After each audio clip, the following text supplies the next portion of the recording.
साथ सुहागिन माटी कोड़े जाते। कहवा के साथ सुहागिन माटी कोड़े जाते। कहवा के साथ सुहागिन।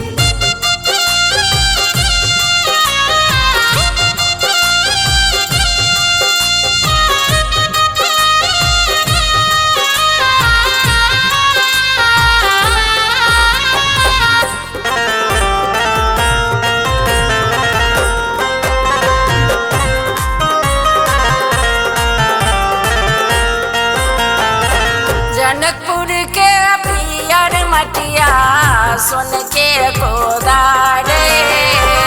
जनकपुर के पियर मटिया सोन के गोदार। मिथिला के साथ सुहागिन माटी कोड़े जाते। मिथिला के साथ सुहागिन माटी कोड़े जाते। मिथिला के साथ सुहागिन।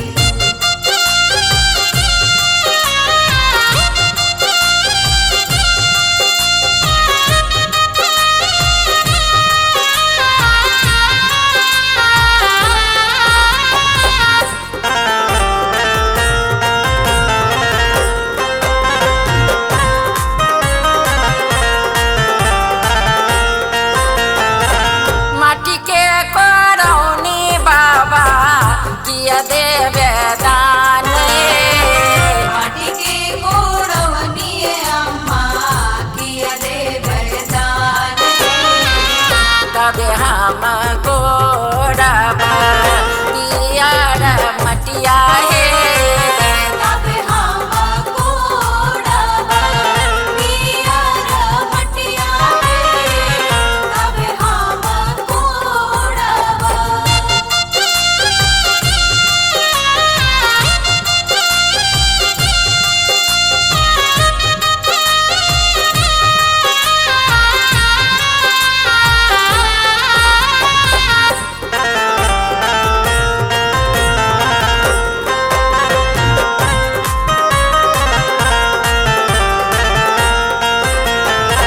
तोहरा का देवगे बेटी डाला भरी सोन माए।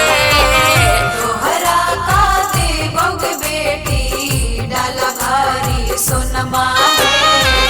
तोहरा का देवगे बेटी गला गिर मलहारे। तोहरा का देवग बेटी गलगिर मल्हार है। तोहरा का देवग बेटी। जनकपुर के पियर मटिया सोन के गोदारे। जनकपुर के पियर मटिया सोन के गोदार है। मिथिला के साथ सुहागिन माटी कोड़े